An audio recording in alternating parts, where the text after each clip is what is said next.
Shalom beloved people, Bapak Ibu Saudara yang dikasihi Tuhan, malam ini kita ada di penghujung tahun 2021, siap memasuki tahun baru 2022 besok. Banyak hal yang sudah kita lalui di tahun 2021, dan walaupun mungkin ada di antara kita yang sempat atau bahkan sedang berjalan melalui lembah kekelaman, tetapi Tuhan yang setia terus memegang tangan kanan kita untuk membawa kita melalui semuanya dengan berkemenangan. Mazmur 23 ayat 4-6 mengatakan, "Sekalipun aku berjalan dalam lembah kekelaman, aku tidak takut bahaya, sebab Engkau besertaku. Kebajikan dan kemurahan belaka akan mengikuti aku seumur hidupku." Mungkin ada di antara saudara yang berkata, "Pak, ayat ini memang kedengarannya sangat menghiburkan, tetapi saya melalui banyak hal yang sulit dan kekecewaan sepanjang tahun ini." Bapak Ibu Saudara yang dikasihi Tuhan, kalau begitu di penghujung tahun ini, inilah waktu yang terbaik untuk kita mengingat-ingat kembali kebaikan-kebaikan Tuhan sepanjang hidup kita. Di Alkitab tidak ada satupun ayat yang mengatakan untuk kita mengingat-ingat hal-hal yang buruk atau kegagalan, kekalahan, dan ketidakberuntungan kita. Saya dikhianati orang, saya tidak mendapatkan promosi yang saya harapkan, atau bahkan kita mungkin masih mengingat hal-hal yang ada begitu jauh di masa lalu kita. Perusahaan itu mem-PHK saya 17 tahun yang lalu. Itu sangat tidak adil. Bapak Ibu Saudara yang dikasihi Tuhan, dengan segala hormat, izinkan saya menyampaikan perkataan Tuhan kepada kita, bahwa malam ini adalah waktu yang tepat untuk berhenti mengingat-ingat hal-hal yang salah dan mulai mengingat-ingat hal-hal baik yang telah Tuhan anugerahkan, Tuhan kerjakan, dan Tuhan berikan kepada kita sampai saat ini. Pertolongannya, perlindungannya, dan penyertaannya. Mazmur 103 ayat 1-5 mengatakan, "Pujilah Tuhan, hai jiwaku, pujilah namanya yang kudus, hai segenap batinku. Pujilah Tuhan, hai jiwaku, dan janganlah lupakan segala kebaikannya. Dia yang mengampuni segala kesalahanmu, yang menyembuhkan segala penyakitmu. Dia yang menebus hidupmu dari lubang kubur, yang memahkotai engkau dengan kasih setia dan rahmat. Dia yang memuaskan hasratmu dengan kebaikan, sehingga masa mudamu menjadi baru seperti pada burung Raja Wali." Bapak Ibu Saudara yang dikasihi Tuhan, mari renungkan kembali. Apakah dalam 17 tahun semenjak peristiwa PHK tadi, Tuhan sudah pernah melakukan apapun yang baik untuk kita? Apakah dalam 17 tahun itu kita pernah mengalami setidaknya satu pertolongan, kesembuhan, satu hal apapun yang menunjukkan bahwa Tuhan memberikan kemurahannya kepada kita? Mari, malam ini kita mulai mengingat kembali kemenangan yang pernah kita terima dari Tuhan. Waktu-waktu di mana Tuhan telah melepaskan kita dari kesesakan, kekhawatiran, dan ketakutan kita. Saat-saat di mana kita mengalami promosi, atau saat Tuhan membalikan keadaan bagi kita di masa yang lampau. Kebenaran firman-Nya menyatakan bahwa saat kita mengingat-ingat kembali hal-hal yang baik, iman akan bangkit di dalam diri kita. Dan kita akan melihat kemurahan dan kebaikan Tuhan yang lebih lagi untuk hidup kita ke depan. Mazmur 34 dalam bahasa Inggris versi New Living Translation mengatakan hal ini. Pada ayat 2 dan 3 dikatakan, "Supaya orang-orang yang tertindas dan kecil hati menguatkan hati mereka kembali dan memperkatakan kebaikan-kebaikan Tuhan." Apa yang akan terjadi? Ayat 4-nya berkata, "Aku berdoa kepada Tuhan dan Dia menjawab aku." Apa arti kata-kata Daud itu? Dalam bahasa sehari-hari, Daud sedang mengatakan kepada kita bahwa di saat kita tidak melihat jalan keluar dan semua kelihatan buntu, mari mulai berkata-kata. Bukan mengenai segala hal yang buruk yang terjadi. Bukan. Tapi mengenai kebesaran dan kekuatan Tuhan. Mari bicara mengenai doa-doa kita yang sudah pernah dijawab Tuhan sebelumnya. Mari bicara mengenai Laut Merah yang sudah pernah dibelah Tuhan untuk kita di masa lalu. Mengapa ini penting?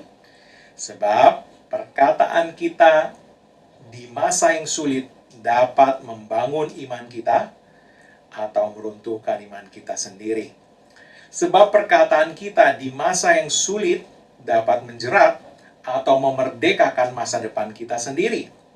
Sebab perkataan kita di masa yang sulit dapat menjatuhkan atau mengangkat hidup kita. Sebab perkataan kita dapat mengaktifkan iman kita dan melepaskan kuasa penciptaan untuk bekerja bagi kita.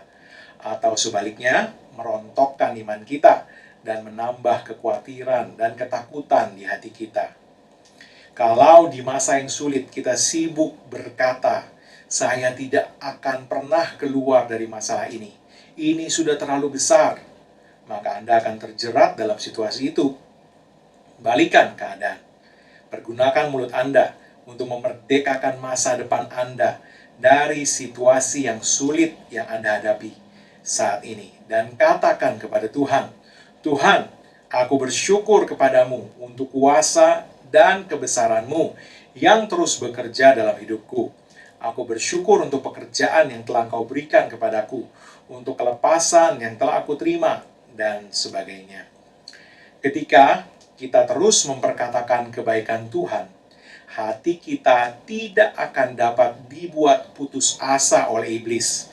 Sebaliknya, pengharapan baru dan iman akan memenuhi hati kita, sebab fokus kita ada pada kekuatan Tuhan yang sanggup melakukan segala mukjizat yang kita butuhkan.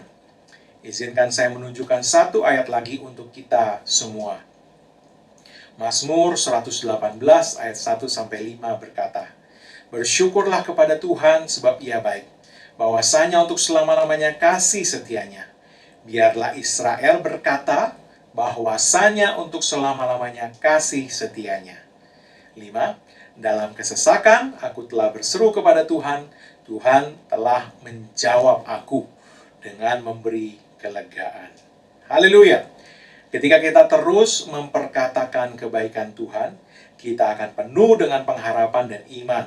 Ada sukacita di hati kita dan senyuman di wajah kita. Mengapa? Sebab firman-Nya memberitahukan kepada kita bahwa Tuhan yang sudah melakukan segala kebaikannya untuk kita di masa lalu akan melakukannya lagi bagi kita di masa depan. Haleluya!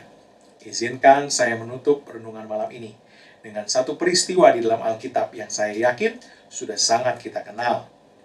Dalam Markus 6 ayat 52 versi Amplified Bible dikatakan, sebab sesudah peristiwa mukjizat roti itu, mereka belum juga mengerti bahwa peristiwa itu menyatakan kekuasaan dan keilahian Yesus. Dan hati mereka tetap degil.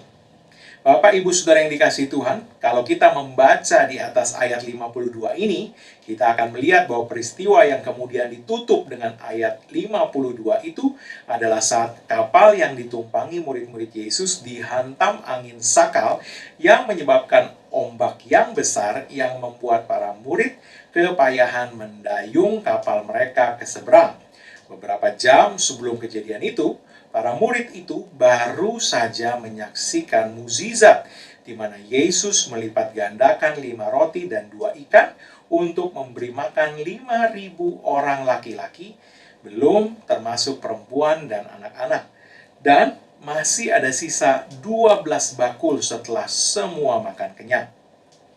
Akan tetapi, sekalipun mereka baru saja melihat mukjizat yang begitu menakjubkan beberapa jam kemudian, saat mereka ada di tengah danau dan dilanda angin sakal tadi, mereka begitu takut dan khawatir akan keselamatan jiwa mereka.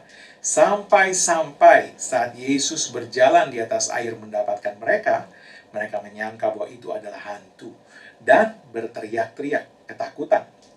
Saat akhirnya mereka mengenali bahwa itu adalah Yesus dan mengundang Yesus masuk ke dalam perahu, angin dan ombak pun segera reda dan menjadi tenang. Barulah para murid lega hatinya. Namun demikian, seluruh peristiwa itu ditutup dengan pernyataan dalam ayat 52 tadi, bahwa walaupun para murid sudah melihat peristiwa mukjizat pelipat gandaan 5 roti dan 2 ikan tadi, mereka tidak memikirkan atau tidak mengerti mukjizat yang sudah mereka lihat itu. Mereka lupa bahwa hanya beberapa jam lalu mereka telah melihat sendiri salah satu mukjizat yang terbesar yang pernah dicatat. Kekuatan dan kuasa Tuhan mereka lihat sendiri. Kita lihat betapa mudahnya mereka menjadi cemas ketika melihat ombak yang besar itu. Hati mereka dipenuhi dengan ketakutan, seperti yang diceritakan firman Tuhan tadi.